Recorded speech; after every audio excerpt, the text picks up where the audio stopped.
Hi, friends. Welcome back to Cheering Past Challenges, Episode 8, What It's Like to Live with Someone with Schizophrenia.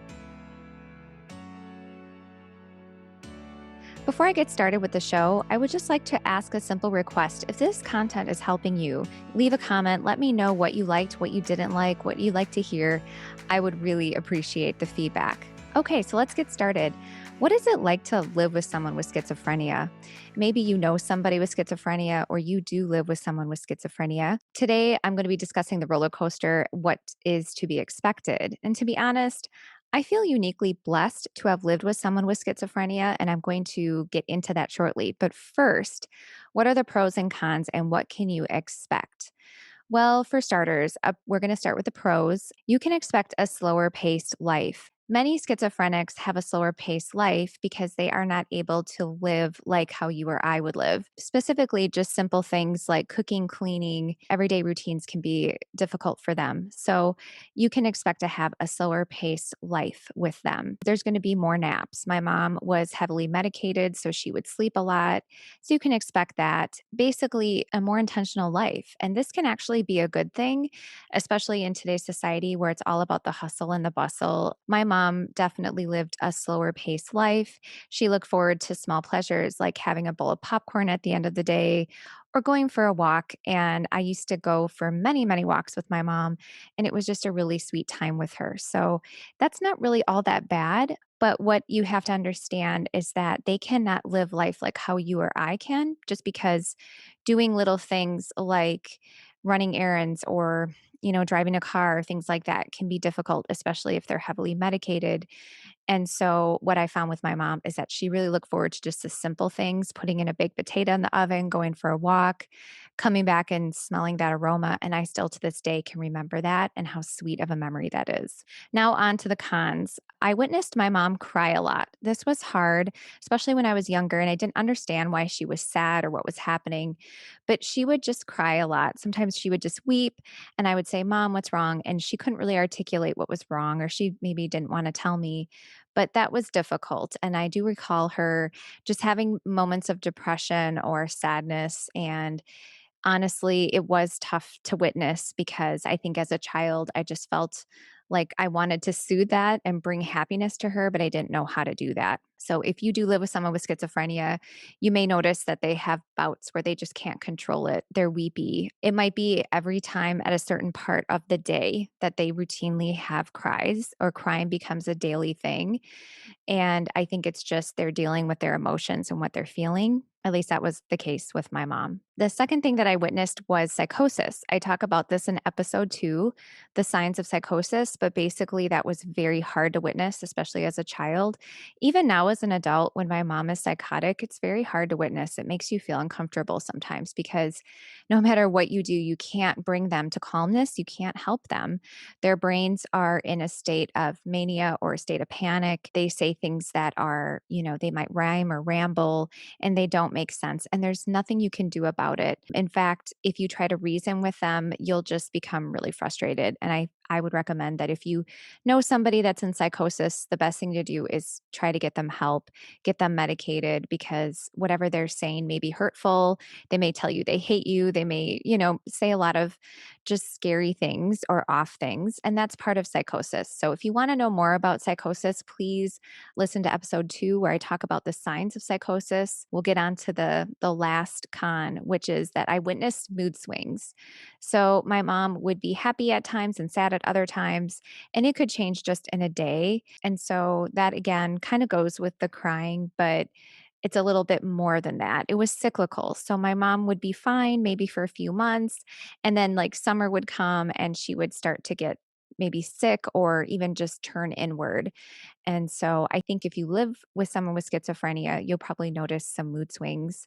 And quite frankly, we all have mood swings. I know I do every time of the month. So, but with schizophrenia, it's probably just a little bit more elevated, and you will probably notice that a little bit more than an average person. Okay, so the scariest aspect of living with someone with schizophrenia is that you're never fully prepared for what is going to happen, meaning you can prepare for your loved one to get sick and you think, okay, I'm ready. They're going to get sick. And then they might have 10 years of mental stability. And you're like, whoa.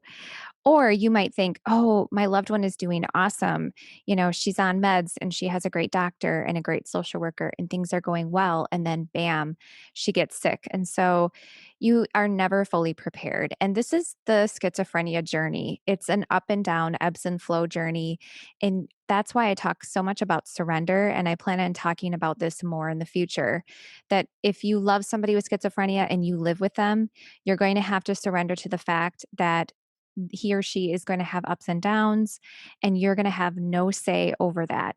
You can try to encourage them to stay on their meds and continue to see a therapist or a doctor, and you can certainly support them. And that is awesome if you're doing that. But the reality is that you just won't have full control over where they go in the future.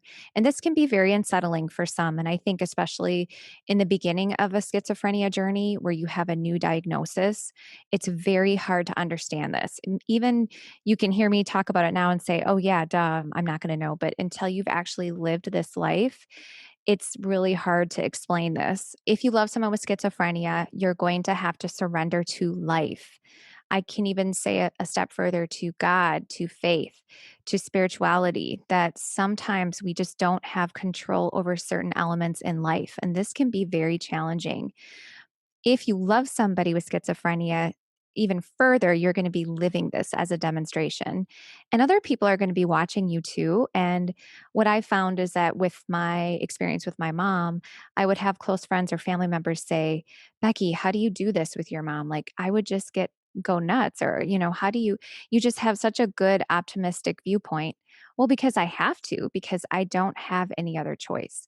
And so I guess that would be one of the pros of living with someone with schizophrenia, is it would teach you to surrender and hand it over to God, hand it over to a higher power, and realize that, I can try my best, but in the end, it's all up to God. It's all up to life. And I think there is a freedom in that once you can sit in that and really accept it. Now, loving my mom has made me a more compassionate person, and I want to talk a little bit about this. Of course, we all have empathy and we all have the ability to have compassion for others. But when you are living in a situation where you are living with someone that their everyday life is uncertain, it could literally change tomorrow. It makes you have such compassion for people and their thoughts and feelings and emotions.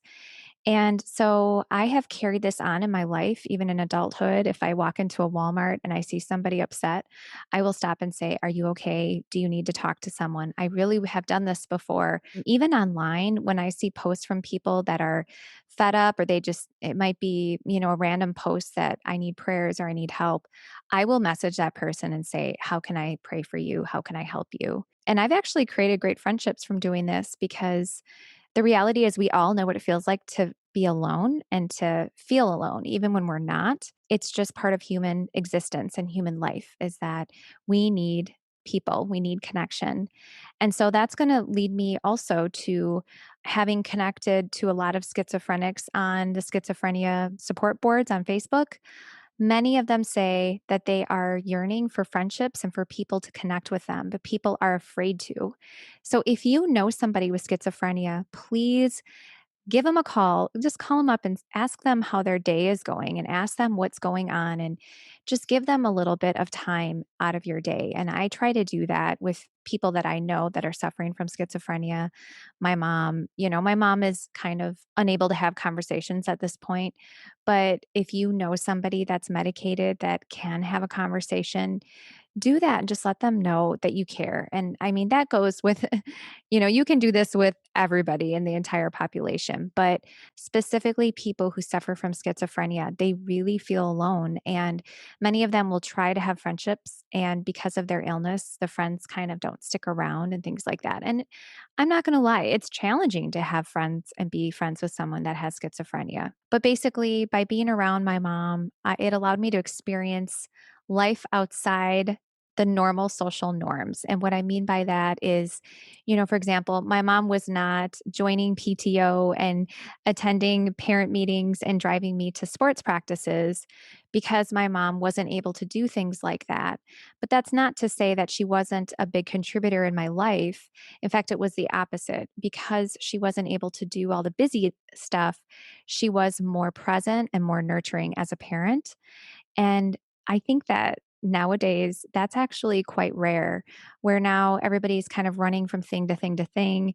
Even during COVID, I think things have started picking up again, and I find myself really struggling to have one-on-one time with my kids where I'm playing with them and I'm present with them.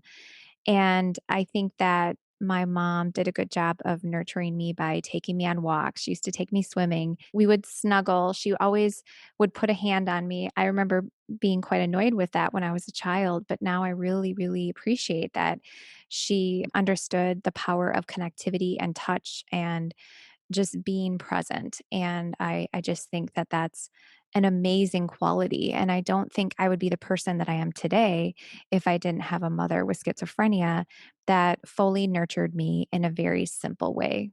When I witnessed my mom having these bouts of sadness, like I mentioned earlier, and crying, it actually gave me an element of compassion.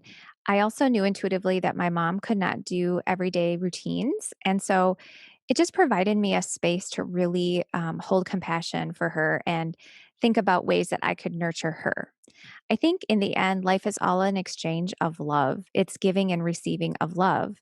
So, do you know someone with schizophrenia? Are you willing to make time to get to know them, befriend them, give them a moment? It really can be super nurturing for you and for them. And if you live with someone with schizophrenia and you're feeling overwhelmed right now, just know you're not alone. I think that's number one, to understand that there are other people. You can get connected on Facebook. There are schizophrenia support groups, there are mental health support groups, caregiver support groups. So if you want to know more about my journey and how I've struggled with caregiving and some tips, you can listen to episode 4, which talks about the 10 truths every caregiver needs to know. Please don't forget to subscribe, guys. Leave a comment. Let me know if this content has blessed you. Let me know what you'd like to hear from in the future. Thanks so much, and God bless.